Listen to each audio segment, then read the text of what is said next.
Hey guys, I can't believe it's Wednesday already, or whenever it is that you're watching this video. Welcome. It's Forward Church Student Ministry teaching video for the week. Today we're going to be finishing off the book of Genesis. And the book of Genesis finishes off with the story of Joseph. Joseph is a guy who is a brat, if you will. A guy who gets a lot of favors from his father. But then his brothers turn against him. He goes to Egypt, has a lot of trials and hardships, which we learned about last week. And then this week we're going to see Joseph reuniting with his family, which is quite interesting because we too have been reunited with our families as we've been forced to by quarantine. But before we get to the story of Joseph, we're going to get to the story of two of our leaders that have seen some trials and tribulations and some hard times, but have seen God at the end of it. So, hey, Radiate and Ignite friends, we are here closing off the book of Genesis, and we're right at the end of the story of Joseph, where he looks back at what was a really difficult and terrible circumstances and can actually get to the point where he says, what you guys intended for evil, God had used for good. So we thought it would be really helpful to pause and get some real life 21st century stories of that happening right from some youth leaders. So right now we have our friend Nick McDonald. So Nick leads a 6-7 boys group for Ignite, and Nick's going to tell you a little bit about him and his life. Hello everybody, it's me, Nick, your boy. Basically the way I want to really start this off is just to you have a little kind of backstory about me and my story. Kind of growing up, obviously I didn't grow up in the best environment and stuff like that, and kind of got burned a lot and put in a lot of weird situations where made me kind of question trusting people and putting my faith in people and stuff like that. And it really struggled me over my life, obviously, made stuff a lot harder not asking for people's help. And then when I came to Christ, and obviously you can't do it all on your own, but me in that time I was just I gotta do everything by myself. I can't ask for help. I worked for everything I always had, right? So I never depended on anyone else. And I'm very stubborn, and God tries to talk to me sometimes, and I don't always listen. So instead of, a normal lesson, he's just oh, I'm just going to take away your car. And for me, transportation is everything. For me, to get places to go everywhere, that's one of those big things. Cause for a lot of my life, I even from, I think it was 12, I was on a bus every day, getting places, going to groceries with dad, cause my dad and my mom wasn't around. So just depending on myself and because I'd ask and they would be yeah, and then just not happen. So I'd always just depend on myself to do everything. So for me to lose my car for a month was I'm going to die. This is it. My story starts off in high school, kind of where you guys are at in grade 11. Things were going really, really well. In my life, I hadn't really struggled or gone through any hard times.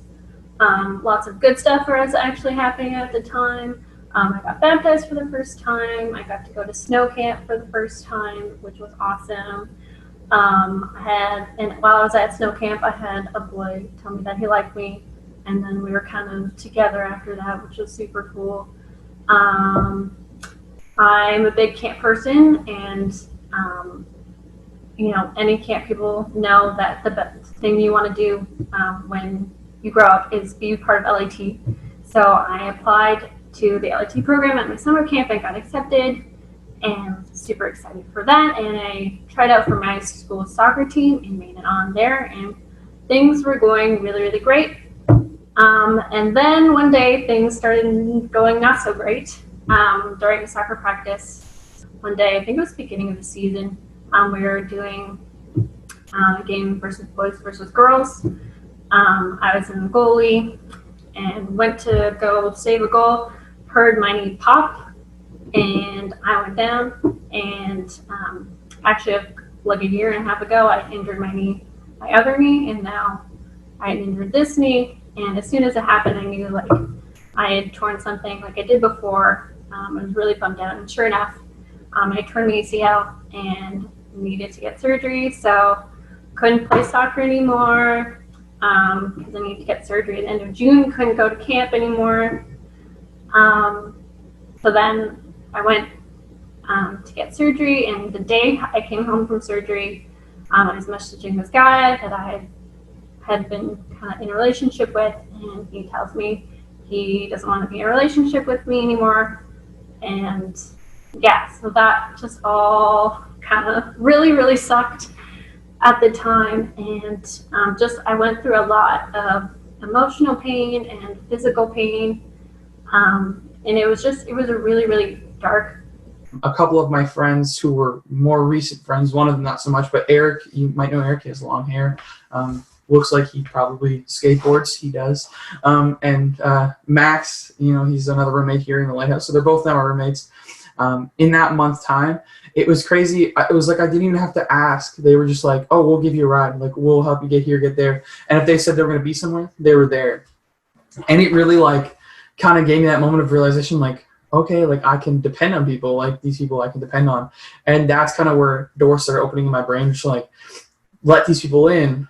Don't, like, keep blocking them out, blocking them out. Because they were trying to get in, trying to get to know you, trying to, like, be your friend, stuff like that. So that was a crazy time. And then, like, right when, and I think it was God being like, and maybe not like, hey, you haven't learned your lesson yet, but like, hey, just a little bit extra, just in case you forgot. I was playing football and like straight wrecked my ankle. And it was like right before I got my car back. And it was like this weird time where I was like on a set of crutches and had a cast on my leg, on my ankle, and I like couldn't get around anywhere.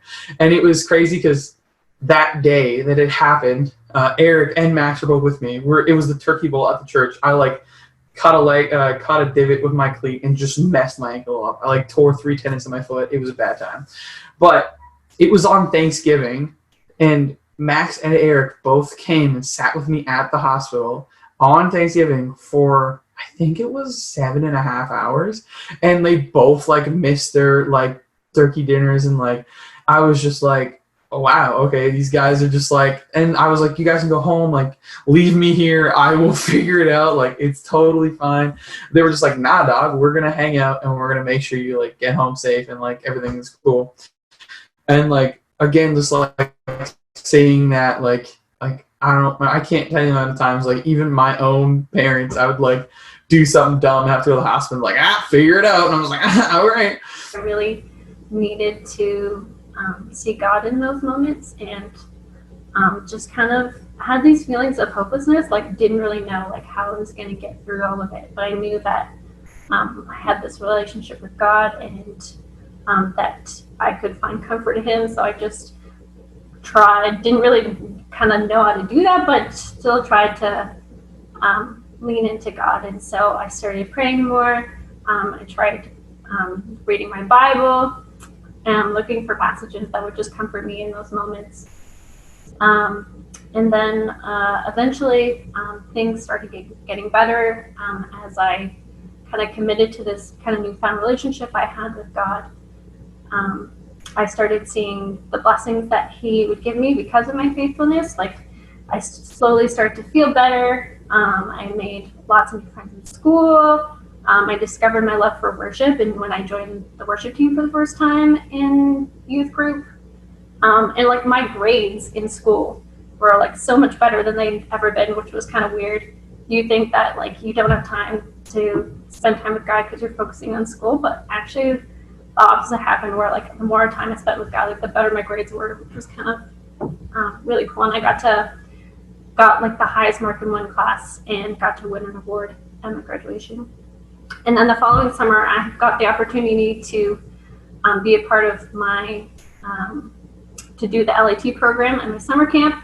And after having the worst summer of my life, I got to have the best summer of my life, and got to really see how God used that. 2 instances, like my LIT director, he had been the director the year before, and he told me, yeah, Danae, like you fit like way better in this group of people than you would have in the year before that you were supposed to come. I was like, oh, that's really cool. And then another time during that summer, during our staff meetings, cabins have to do like a cabin cleanup, so they pick a couple of staff to kind of monitor and make sure campers are doing what they're supposed to be doing. So I got talking with this one guy, his name is Mitch, and I found out that he had been an LIT from the year before. And he was telling me about it, like, yeah, like me and my best friend, we applied and we were super excited that we were going to do this awesome time together. And when they applied, his best friend made it in and he didn't. And he was really bummed out about that. And then like 2 weeks before camp started, he got this phone call saying, hey, there's this person can't come anymore. Do you want their spot? And in that moment, I was just like, oh my gosh, that was me. I was the person that didn't go. And so that was really cool to just be in that moment and see that even though I didn't get to do that fun experience, like this person like got to have the opportunity to have their best summer of their life. So it was really cool to see how God like just used that and just was showing me what he was doing. And then I really learned about forgiveness as well, with the boy that hurt me, and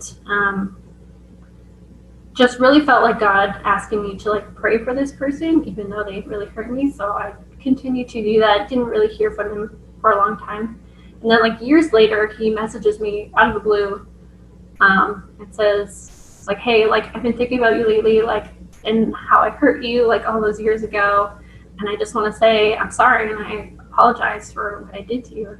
I just thought that was really cool, like where I got to forgive them, and then years later kind of get to see him like apologize for that. And so yeah, so that's my story. And yeah, I hope that it encourages you and yeah, helps you through some tough times that you may go through in the future. Even like I'm like, oh, you gotta earn my trust. It's just like my own brain and not allowing me to like open myself up to other people.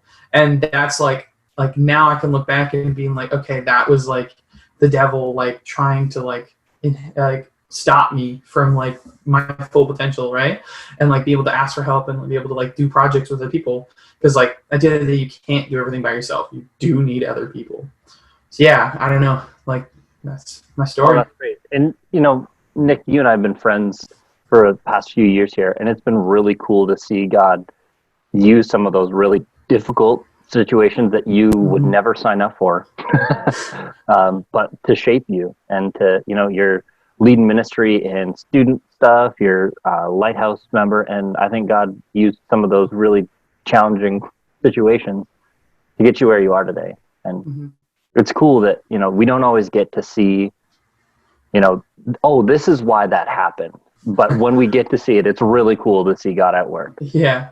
So yeah, it's definitely like, and I was telling earlier when we were speaking, like every time I like talk about these situations, I like realize more and more sometimes like these things led me to other things that I was supposed to do, and it's crazy to be able to see them because sometimes you don't see it, right? And it's like, I don't know, for me it's like, am I working for nothing? But like when sometimes like God will give you that like, hey, here's a little bit of what you're doing, and it like kind of brightens you up a little bit, I'd say. Awesome. So thanks for letting us in, Nick. We know that that's not a default setting for you, so we extra appreciate that. Yeah, no worries. It was great talking to everybody, and hope everyone's having a good COVID. Thank you so much for your time and your honesty. You're very welcome.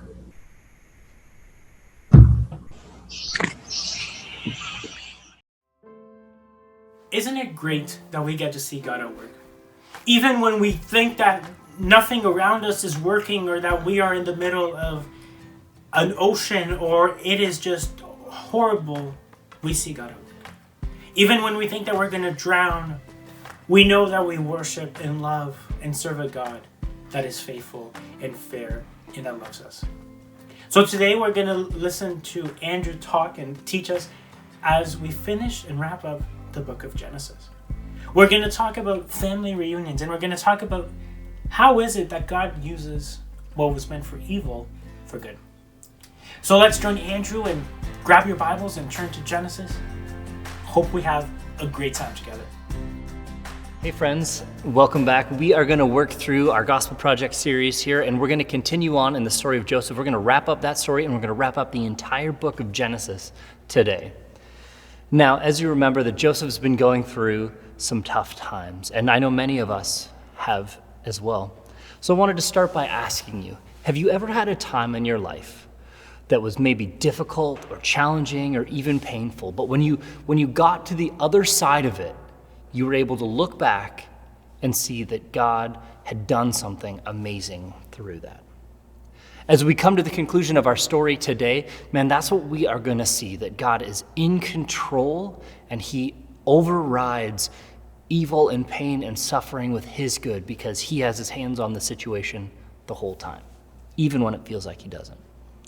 And maybe that's what you need to be reminded of today in isolation and distancing and all the difficulty of this COVID-19 crisis, that you need to be reminded that even when it feels like the world is out of control and God's hands have been removed and everything's been sent spinning, that he can take things that are painful, difficult, and challenging and use them for good.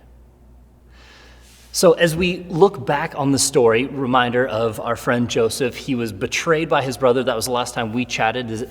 His brothers began to hate him because of the favoritism that his father had for him, and they decided they were going to kill him, and then eventually changed plans at the last minute and sold him into slavery to some Egyptian traders.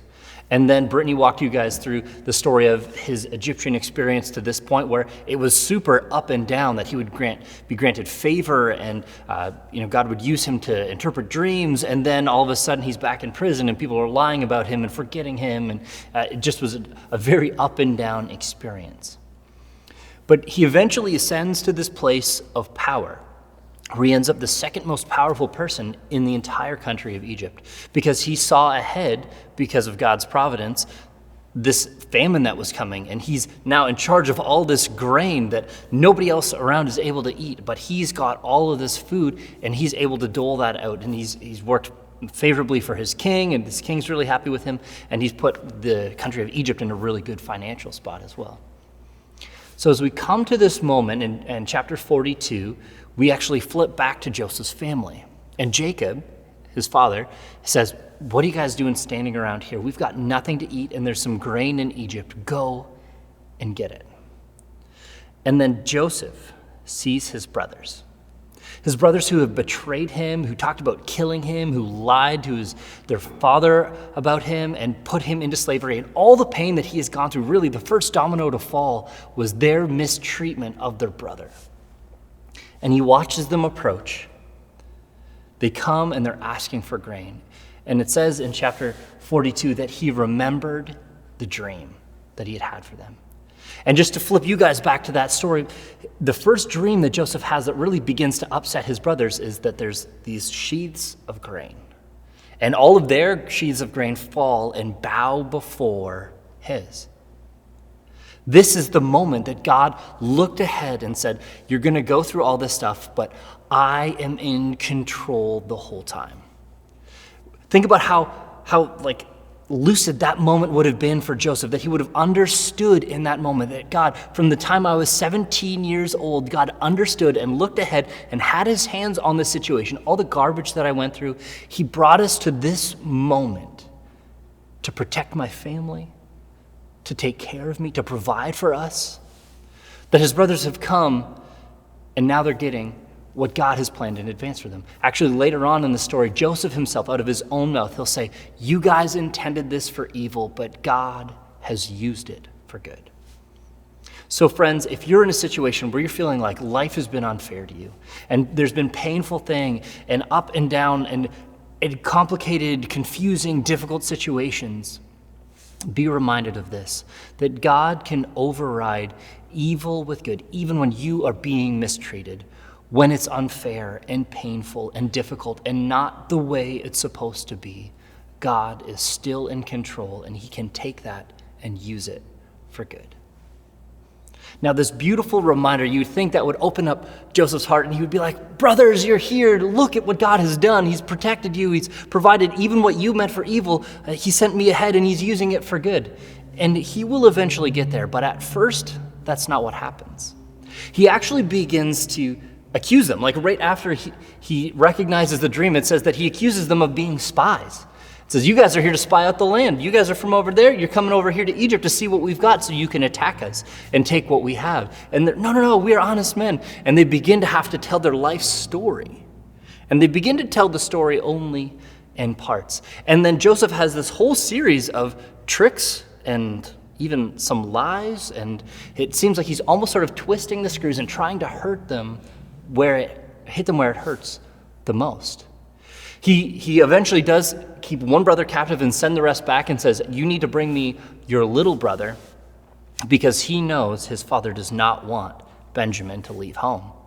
Because just the same way that Joseph was favored, Benjamin has now become the favored son.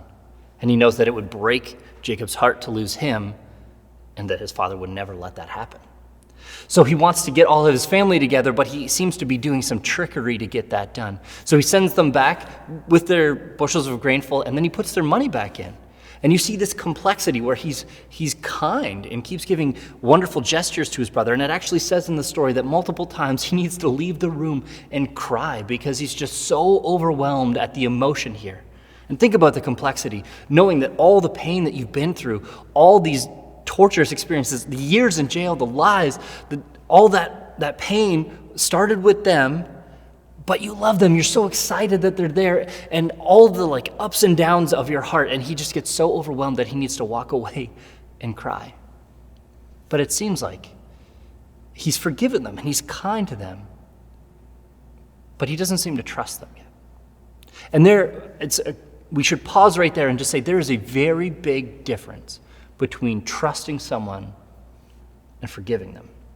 And sometimes when you've been deeply wounded, you want to test somebody before you can trust them. And I think there's some truth to that, right? It would be unwise if you struggled with stealing money, and that was something that you had done multiple times and you'd stolen from me. It would be unwise for me to just hand over my wallet and walk out of the room, because that would put you in a position where you're going to struggle with past sins, and it would put me in a situation where you're going to steal my money, and I really don't want that to happen. So his brother Judah, after Joseph plays this next trick where he sends them out again to go see their father and sends them out with grain, and he throws this big feast, and again, he's treating them kindly. He needs to leave because he's so overwhelmed by the moment, and then he puts his cup in the backpack of his youngest brother Benjamin, this favored son who we know needs to come back, or his father will be absolutely devastated. So Joseph sends his men out, and they find the cup in Benjamin's backpack. And then they all come storming back, and they're like, "We don't understand what happened. We would never do that to you." And Judah, the one who sold Joseph into slavery, says, "Don't take him, take me instead." That we see through this testing and trickery that Joseph seems to be putting them through, that God has actually used this to reshape and mold the heart of his older brother Judah. And it's a helpful reminder for us when we've been hurt and when we make mistakes, that God can override evil with good, even when it's our mess up. When we screw up and we do things with tainted motives and we do things that we know we shouldn't, that God can still use that. And now this isn't a free pass to just do what you want because God will take it all and put it back together. But it's a reminder for some of you who have been so devastated by your own sin that you feel like God has given up on you. And we just need to hit the pause button and say, that is a lie. That God is in control. He doesn't remove his hand from the steering wheel, even when it feels like it. He is in control, and he can take even your mistakes and use them. And some of you need to be reminded that you are not useless in the hands of God. He can use even your mistakes.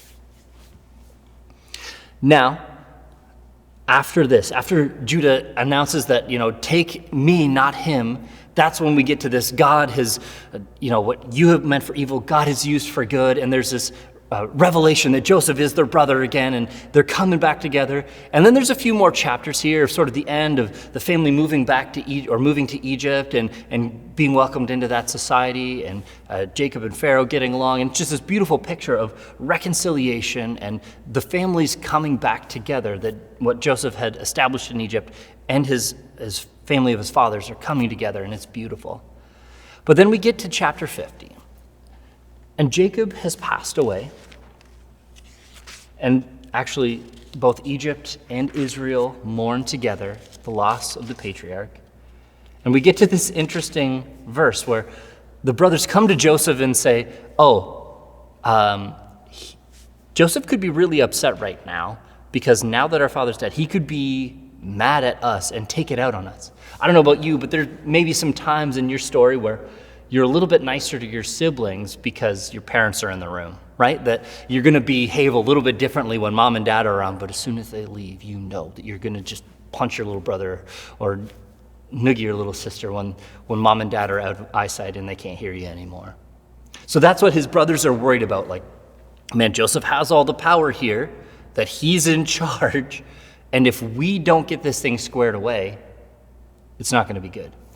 Now, up to this point, his brothers have never actually admitted to what they had done. When Judah explains the significance of Benjamin to who was obviously Joseph, he says that there was this brother who died and, it was probably a wild animal that took him. But everybody in the room knew that that wasn't true. They had never really admitted to the mistake that they had made. And friends, if you want to receive full forgiveness, there needs to be an admission of your mistake. That it's really impossible to be forgiven if you've never owned the mistake that you've made. And that's true when you repent and you turn your heart back to God, and when you have a situation with somebody else and you need to bring reconciliation. And we sometimes want to admit to half-truths like Judah does here, sort of give little bits of the story so that we stay as a little bit cleaner than we really are. But it's that full admission, laying it before the person who you've hurt and saying, I am sorry for what I did. And as the book of Genesis closes here, that's what happens. And full restoration is able to happen because Judah's heart has been changed and the brothers are coming back and admitting their mistakes. But what's even cooler is that Joseph has the same experience. Instead of trying to play tricks and test people, he says, don't fear. Am I in the place of God to judge you on this? That he recognizes that this has been, and he places it back in, doesn't try to control it, he places it in the good hands of God, who has proven from the beginning of the story to the very end that he is in control.